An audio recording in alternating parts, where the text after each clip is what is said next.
bienvenidos de vuelta a mi canal.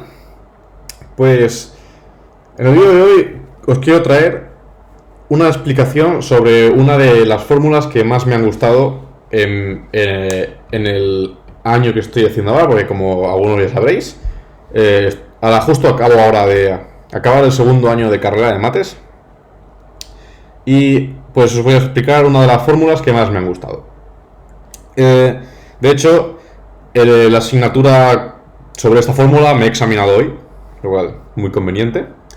Bueno, pues la monstruosidad de fórmula es esta, ¿vale? Y pues seguramente parece da un poco de miedo, ¿no? Y es normal, hay muchos símbolos. Tienes aquí letras griegas, tienes esta cosa rara, esta integral con un círculo en medio, tienes una i, tienes dos pi, ¿qué pinta aquí esto? Bueno, en fin. Pero voy a explicarlo todo pasito a pasito. Pero para explicarlo, primero tengo que hacer unas preliminares. Y antes de continuar, me gustaría remarcar que este vídeo es más que nada informativo y divulgativo. No va a ser específico, no van a haber demostraciones, no voy a ser riguroso para nada. O sea, si lo que realmente buscas es una explicación rigurosa de esta fórmula, pues este vídeo no la vas a encontrar. Este vídeo es más bien para gente que simplemente, pues, para pasar un rato le interesa ver esto, ¿no? Pues, bueno, continuemos. Como ya todos sabéis, los números, cuando se empiezan a enseñar, se empiezan con los números naturales. Fijaos, aquí he puesto el 0 de un poco troll, ¿no? Hay gente que dice que el 0 es un número natural, yo digo que sí. Normalmente no es un número natural, pero en fin, no importa. Cuando empezamos a aprender los números, pues empiezas con los números de contar, ¿no? El 0, 1, 2, 3 y así. Más adelante llega un momento que te dicen las fracciones y ya te introducen a los números racionales, que se indican con esta Q, y los números naturales se indican con esta N. Entonces, pues tienes los números enteros y además tienes las fracciones, ¿no? Que al final y al cabo los números enteros son fracciones también. Más adelante, hay algún día en clase de geometría, te dicen que hay números que son diferentes a esto y no son racionales, no se pueden expresar como un cociente de dos números. Por ejemplo, el número pi, no se puede. O la raíz de 2. Entonces aquí tienes el número pi, la raíz de 2. Bueno, pues estos números claramente se sabe perfectamente que no son racionales. Y en caso de la raíz de 2 es muy fácil de demostrar. Es muy complicado demostrar que pi es irracional, pero bueno, en fin. Y si ahora coges esto y lo copias, pero en la otra dirección, es decir, si añades los negativos, pues te quedan los números reales, que son los números que se usan en el día a día de todo el mundo, aunque no lo sepas, los estás usando. Son los números de contar, los números racionales, todo. Aparece aquí con decimales, todo. No, pero entonces, estos números están muy bien, pero no es lo mejor que hay, ¿no? O sea, podemos hacer mejor. Entonces, por ejemplo, os voy a dar una ecuación. Esta ecuación, muy fácil de resolver. X al cuadrado es igual a 4. Pues, muy fácil para resolverlo. Cogemos la raíz cuadrada de los dos lados y nos queda que x es más menos 2. ¿No? Entonces, para resolver esto hemos hecho la raíz cuadrada, ya está. Esto es muy fácil. Y entonces ahora os voy a poner otra, que es esta ecuación. X al cuadrado es igual a menos 1. Repetimos esa cosa y... ¿qué es la raíz cuadrada de menos 1? ¿Qué es esto? A ver, si lo pensáis fríamente, que si tú piensas un número real, cuando lo multiplicas por sí mismo, te va a dar positivo siempre, ¿no? Pues si tú coges menos 1 por menos 1 es 1. Cualquier número negativo por sí mismo es positivo. Cualquier número positivo por sí mismo es positivo. Entonces, ¿cómo puede ser que haya un número que cuando lo elevas al cuadrado te dé menos 1? Esto es imposible, ¿no? En los números reales. Entonces lo que hacemos es, vale, pues lo llamamos i. Entonces coges esto y lo llamas i, ¿no? Esto de aquí lo llamas i y lo llamas un número imaginario. Y entonces lo que puedes hacer es definir un cuerpo de números que se llama los números complejos, que consiste de la combinación de los números reales más los números imaginarios, que son i multiplicado por un número real. Entonces, la parte que es puramente real se llama re z, que es la parte real, y la parte que tiene la i se llama la parte imaginaria. Entonces aquí, bueno, os explico otra vez. Esto es un conjunto, que es las combinaciones de a y b, donde a y b son números reales, pero a la b le pones i, que era esto de aquí. Entonces aquí tienes dos grados de libertad, ¿no? Puedes moverte en dos direcciones. Puedes moverte en la dirección puramente real o puedes moverte en la dirección imaginaria. Entonces, ¿qué pasa Pues vamos a pensar en un plano ahora. Imagínate que tienes un plano, que esto es como la mesa que tienes tú, pero la extiendes infinito en todas las direcciones, ¿no? Imaginamos que esto es infinito, este plano. Pues lo que puedes hacer es, ¡boom!, pones ahora dos ejes, ¿no? Y es como el plano que conocemos todos nosotros, pero con una estructura algebraica adicional, que es la estructura que le da los números complejos. Y entonces aquí, pues básicamente tienes el plano y puedes poner dos ejes, ¿no? El eje real y el eje imaginario. Y aquí tienes los números complejos, que, como he dicho antes, pues algebraicamente, ¿no?, tienen más estructura que los números reales, pero los puedes identificar con el plano, con R2, ¿no? Entonces, ¿qué cosas podemos hacer en este plano, ¿no? Porque hasta aquí esto es muy básico. ¿Qué cosas podemos hacer en este plano? Podemos poner una curva, ¿no? Por ejemplo, aquí he puesto un círculo. Y aquí he puesto el círculo. Imaginaos que el punto este rojo es el origen, ¿no? Es el 0, 0. Y entonces el círculo este, pues son los números complejos cuya distancia del origen es R. Y esto que he dicho de la distancia del origen lo ponemos con esto que se llama el valor absoluto, ¿no?, de un número complejo. Y básicamente esto, pues, para los que sabéis un poco más, esto es básicamente una métrica, ¿no? Pero bueno, no importa. Básicamente coges un punto, mides cuánto mide ese punto desde el origen y ¡pam!, esa es tu distancia. Y entonces, si impones que la distancia sea igual a un número constante, te queda un círculo, que es la definición de un círculo, de hecho. Entonces, hasta aquí bien. Básicamente hemos introducido qué son los números complejos y cómo los podemos ver en un plano. Entonces ahora vamos a tirar un paso para atrás y vamos a volver a los reales. Cuando tú tienes un número real, lo que puedes estudiar son funciones entre los números reales, ¿no? Por ejemplo, tienes esta función f, que va de los números reales a los números reales, y lo que coge un número x y lo eleva al cuadrado. Y os acordaréis que cuando cogéis esta función, pues, y la ponéis en un gráfico, pues os queda esto, ¿no? Os queda esta parábola. Y pues ya está. Pues no es muy interesante, la verdad, pero podemos decir ahora. Entonces, a ver, si esto lo podíamos hacer con los reales, ¿qué nos impide hacerlo con los complejos? Entonces, vamos a hacerlo con los complejos. Vamos a estudiar funciones que cojan un número complejo y te devuelvan un número complejo. ¿Vale? Entonces, aquí te lo he escrito bonito. Coges el número a más ib y esto lo evalúas en la función. Y entonces, básicamente, lo que tienes son dos funciones separadas, ¿no? Que básicamente esta es la parte real de la función y esta es la parte imaginaria de la función, ¿vale? Entonces u es la parte real de f y v es la parte imaginaria de f. Hasta aquí bien, nada demasiado profundo. Básicamente hemos definido una función en los números complejos. Pero fijaos, hay una diferencia fundamental con las funciones de R a R. Las funciones de R a R tú las puedes ver en un gráfico muy fácilmente, ¿no? Coges, porque tienes aquí una R y aquí tienes otra R, y entonces simplemente dibujas lo que haga la función. Pero aquí estás pillando números de un plano, ¿no? Estás pillando números de este plano y los estás enviando a otro plano. Entonces necesitas 1, 2, 3 y 4. Tienes 4 ejes que tienes que describir, ¿no? Los 2 de entrada y los 2 de salida. Entonces, ¿cómo narices haces eso? No lo puedes hacer, ¿vale? O sea, a lo mejor si eres increíblemente inteligente de otro planeta, puedes visualizar 4 dimensiones, pero tristemente los humanos no podemos visualizar 4 dimensiones, entonces tenemos que sacrificar algo. ¿Y qué vamos a sacrificar? Pues si tú quieres visualizar una función compleja, lo más normal es sacrificar la parte de los ángulos, porque básicamente, esto aquí no quiero entrar mucho en detalle, pero lo que hace una función compleja es escala los números y los mueve, ¿no? Pues entonces básicamente vamos a coger esta función y vamos a mirar cuál es la distancia del resultado del origen. Y vamos a mirar lo que hemos hecho antes, ¿no? La distancia, pero de la función. Entonces aquí he dibujado la función f es igual a 1 sobre z en los números complejos, y fijaos, nos queda esta cosa, ¿no? Este bicharraco, que es muy similar a la función 1 sobre z en los números reales, ¿no? En los números reales hace así, y pues en los números complejos es lo mismo, pero como que estamos en una dimensión más, porque estamos mirando la distancia de la función. Recordad, otra vez lo digo, esta función de aquí está sacando cosas está sacando 2 dimensiones, pero solo podemos ver una más, porque tristemente, ¿no? Si crees en Dios, Dios nos ha creado con solo 3 dimensiones, o sea, vaya mierda. Entonces tenemos que sacrificar una cosa, y lo que hacemos es sacrificamos el cambio angular y miramos simplemente la magnitud, ¿no? Y nos queda esto. Entonces esto es muy interesante, ¿no? ¿Qué más cosas podemos hacer? Pues a ver, vamos a poner otra función. Vamos a poner esta función más complicada ahora. Función z-1 multiplicado por z-i entre z más 1. Y aquí tenemos, he puesto unas flechas, pero aquí hay tres cosas interesantes que hay que fijarse ahora, ¿vale? Y esto es muy importante y ahora aquí el vídeo empezará a ponerse muy complicado seguramente. Fijaos en este gráfico. Tenemos una flecha azul y dos flechas rojas.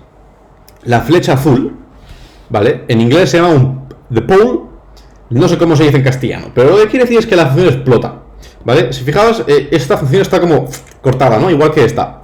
La he cortado. Esto no lo he cortado yo, lo ha cortado el programa con la que he hecho este gráfico. ¿Por qué? ¿Qué pasa? A ver, en esta de aquí, ¿qué pasa si tú pones 0? ¡Bum! No pasa nada, o sea, explota, ¿no? No puedes poner 0. Entonces cuando explota, pues se corta. Y aquí igual, ¿qué pasa? Cuando pones z es igual a menos 1, el denominador explota y la función, buah, pues explota hacia arriba, ¿no? Entonces aquí tienes lo que se llama en inglés un pole. Igual se dice polo en castellano, no tengo ni idea. Pero lo importante es que los polos hacen que explote la función. Y en este caso, claramente podemos ver que si z es igual a menos 1, el denominador explota y tienes 1 entre 0. Y luego tienes dos otras cosas, ¿no? Si os fijáis, podéis fijar la forma que hace esto. O sea, tienes esto que explota, pero luego baja y es como que llega a un punto mínimo, ¿no? Esto de aquí. Esto de aquí es como que toca fondo, ¿no? Aquí tienes dos flechas que indican que toca fondo. Y efectivamente estos son los ceros de la función. Si miras a z es igual a 1 y z es igual a i, ¿no? Que representa, este es el 1 y este es el i. Si recordáis, el eje real va en esta dirección y el imaginario va en esta dirección. Entonces aquí tienes el 1 y aquí tienes el i. Y si os fijáis en el numerador, tienes z-1 multiplicado por z-i, lo que significa que si aplicas z es igual a 1 o z es igual a i, el numerador se va. Y entonces te queda 0. Y efectivamente, fijáis aquí, toca fondo. Y os preguntaréis, ¿y por qué no puedo ir más abajo? Porque estamos mirando el valor absoluto y esto es estrictamente positivo. O no estrictamente positivo o igual a 0.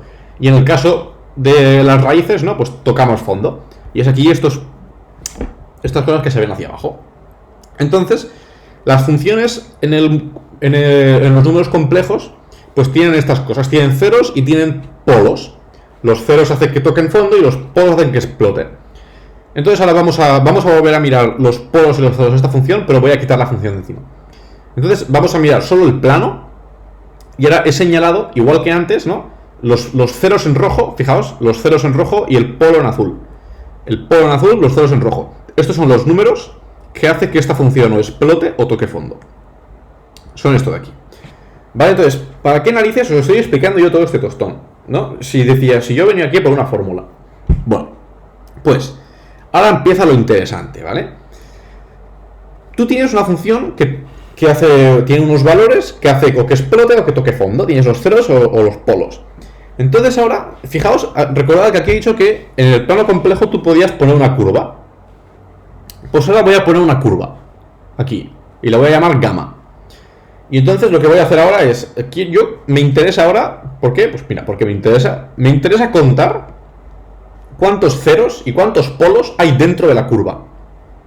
Pues aquí tienes tu curva gamma, tienes un polo aquí que explota y tienes aquí un cero y tienes otro que no está dentro. Este de aquí no está dentro, está fuera. Claramente, ¿no? Pues esto va en esta dirección, pero este se queda fuera. Entonces tienes un polo y un cero. Y yo quiero contarlos. Entonces ahora claramente es muy obvio porque lo podemos ver con los ojos y lo podemos contar, ¿no? Pero ¿qué pasa si yo te doy una función súper rara? Te doy una curva súper rara, escritas algebraicamente, y tú tienes que contar los ceros. Claro, esto es muy complicado, ¿no? Si no tienes un ordenador que te pueda dibujar la curva y luego tú puedes hacer claramente 1, 2, 3, vale. Imaginaos que no tienes ordenador. ¿Cómo narices se hace esto? Pues aquí hay que definir una cantidad que se llama el índice. Se llama el índice de la función z bajo la curva gamma, ¿no? Es esto de aquí. Y se define como el número de ceros menos el número de polos, contados con una cosa que se llama las multiplicidades, que no voy a entrar en detalle, pero es igual. Quedaos que el índice de una función es el número de ceros menos el número de polos. Entonces vamos a mirar este ejemplo en concreto, ¿no? Tienes un cero dentro, otro fuera y un polo dentro. Entonces el índice de la función va a ser 0 porque tienes un 0 dentro y un polo. Entonces 1 menos 1 es 0, ¿no? Tienes esto de aquí. 1 menos 1. Entonces el índice es 0. Molt bé. Y entonces ahora ¿vale? ¿Y esto para qué narices lo estoy explicando. Bueno, ahora voy al lío. Imaginaos que ahora pongo otra función diferente, con otros ceros, esta de aquí, ¿vale? Ahora tengo otra función, ahora aquí, fijaos aquí, solo aquí. Esta función de aquí, pues tiene 1, 2, 3 ceros y un polo. Y tengo esta curva gamma. Y ahora, pues, si yo quiero estudiar cuántos ceros hay dentro de esta curva gamma, pues lo que voy a hacer es, voy a coger la función que hace que estos números o exploten o se desvanezcan, y voy a coger la curva gamma y la voy a enviar a otro plano a través de la función. Es decir, voy a coger la curva gamma, la voy a meter dentro de la función y me va a quedar f compuesto con gamma. Entonces, f compuesto con gamma, y ahora voy a mover mi cabezote aquí, f compuesto con gamma es otra curva diferente, ¿vale? Tú tenías esta curva antes y ya tienes otra después. Las curvas son diferentes, coges una curva, la compones con la función y te queda otra cosa, ¿no? Igual que cogías un número, lo metes a la función y te queda otro número, pues ahora coges la curva, se la metes a la función y la función te da otra curva. Y entonces, ¿qué es este punto negro que he dibujado aquí? Este punto negro es el origen, ¿vale? Es el origen del plano complejo. No está en el centro, pero es igual.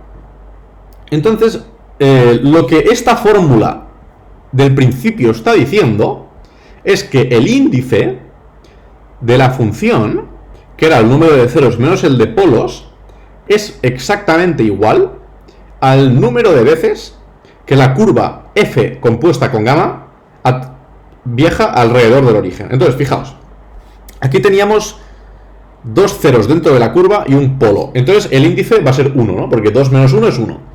Y entonces, fijaos, cuando cojo la curva y la envío a través de f, nos queda el origen aquí. Y ahora esta curva, vamos a ver, va una vez, una, y ya está. Solo va una vez.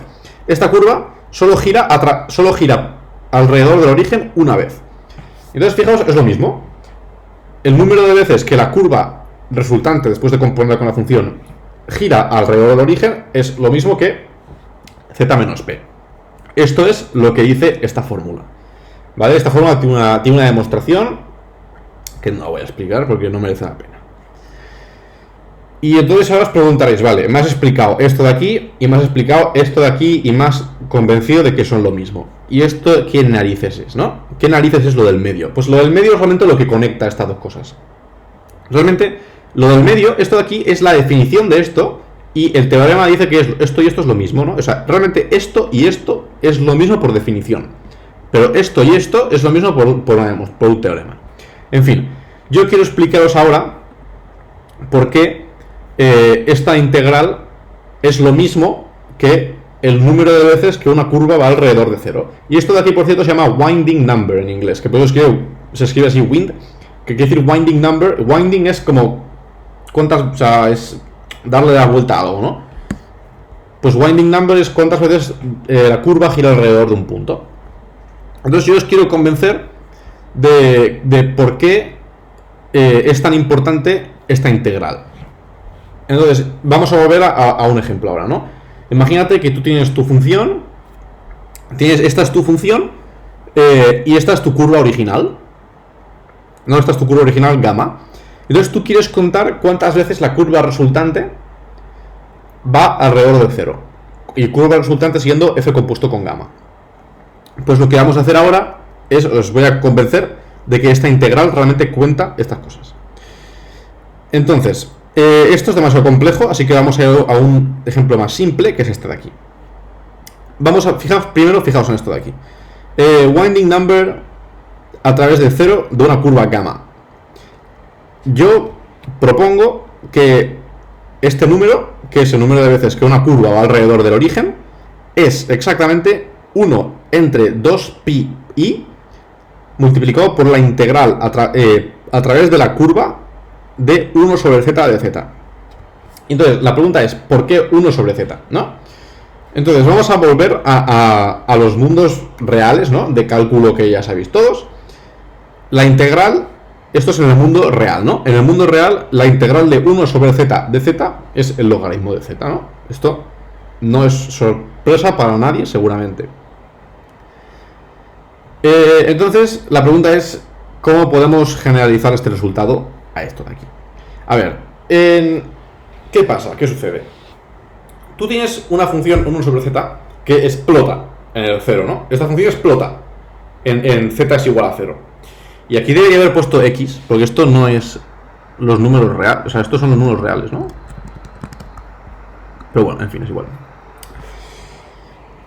Esta función explota en 0. Entonces, mi pregunta es, o sea, ¿cómo puede ser que esta función que explota en el 0 cuente cuántas veces va alrededor una curva? Y la razón por la cual esta integral cuenta cuántas veces la curva va alrededor del 0 es precisamente porque la función explota en el 0. Y como que la función explota en el 0, imaginaos que la función al explotar, cuando tú la integras, esta función está como cortando una línea, ¿vale? El logaritmo está cortando una línea en el plano complejo que lo he dibujado de rojo aquí. Y lo que pasa es que tú tienes esta función que explota y al explotar es como que corta el plano y tu curva se va moviendo y cada vez que da una vuelta choca con la línea. Y cada vez, y esto va a sonar muy raro, o sea, os va a sonar a chino, cuando la curva choca con el corte, la integral gana un múltiplo de 2pi, ¿vale? Esto es una consecuencia de una cosa que se llama el teorema de Cauchy de integral, que es un teorema espectacular de análisis complejo y te explica cómo funciona esto de las integrales complejas. Entonces, no, o sea, claramente aquí no os estoy enseñando ninguna demostración, pero solo quiero que veáis lo flipante que es esto.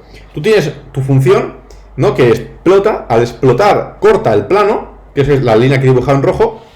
Esto, si lo quieres integrar, cuando lo integras, corta el plano, que es lo que hace el logaritmo, y luego tu curva, cuando va dando vueltas, cada vez que choca con la línea, ¿no? O sea, tú tienes la curva aquí, y luego choca con la línea roja, y al chocar, la integral gana un múltiplo de 2pi.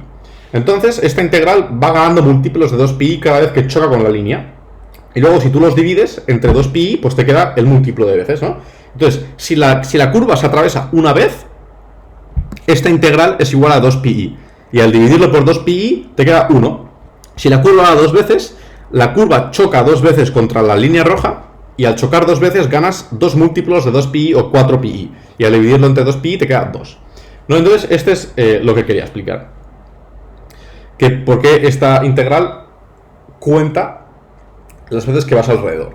¿No? Entonces, si volvemos ahora aquí, lo que os he explicado antes es que tenemos que contar cuántas veces la curva compuesta va alrededor del origen. Entonces, esto es por definición, ¿no?, la cantidad de veces que la curva va alrededor del origen. Y luego, para ¿cómo se evalúa esto? Pues esto se evalúa con una cosa que se llama una parametrización, ¿no?, que viene a ser esto de aquí. Lo que haces es pasar la función al integrando, multiplicas por la derivada. Esto es básicamente lo mismo que haces cuando haces un cambio de variables en integrales reales.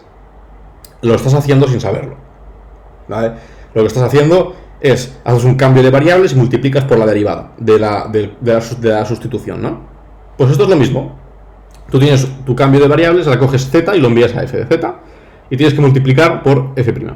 Entonces ahora te queda esta integral, y esta integral es la que, pues, uno puede demostrar que es igual a esto de aquí. ¿Y cómo se hace esto más o menos? Pues, fijaos dónde estoy. Esta integral, ¿vale? Recordad que lo importante para contar la cantidad de veces que ibas alrededor era cuántas veces ibas alrededor de algo que explotaba.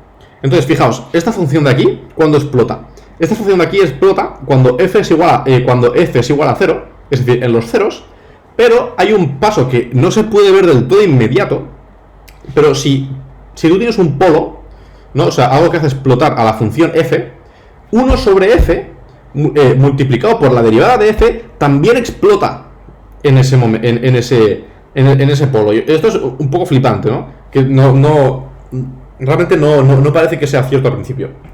Entonces, pues esta función lo que hace es captar tanto los ceros como los polos. Y en un paso de la demostración, pues resulta que el signo de los polos cambia a negativo. Y entonces es la razón por la cual te queda esto, z menos p. ¿No? Y esto básicamente, la idea que quiero que os llevéis de este vídeo es Primero, que los números complejos son la hostia, y es una flipada. Esto de que pues, tienes esta función aquí y explota y toca fondo y puedes hacer curvas alrededor, es flipante. Y aparte de eso, la idea que quiero que os llevéis es esta: es que si tú tienes una integral compleja y quieres contar cuántas veces algo va alrededor de un punto, tienes que coger una función que explote y entonces tienes que ir alrededor de la montaña esta, porque al integrar alrededor de esta montaña lo que haces es cortar el plano y luego chocas con la línea, ¿vale? Vaya explicación os he dado, seguramente ni os hayáis enterado. Yo espero que la gente que vea este vídeo tenga un poco de, al menos ya un poco de conocimiento previo de cálculo mínimo, porque si no, vaya pérdida de tiempo hecho aquí. Pero bueno, en fin, espero que os haya parecido muy interesante. Si tenéis la oportunidad en vuestra vida, estudiad análisis complejo, por favor. Es una rama de las matemáticas que te cambia la vida totalmente. Ahora estoy sonando como un loco, pero es cierto. Y nada, pues hasta aquí el vídeo de hoy. Espero que os haya parecido muy interesante. Hasta la próxima.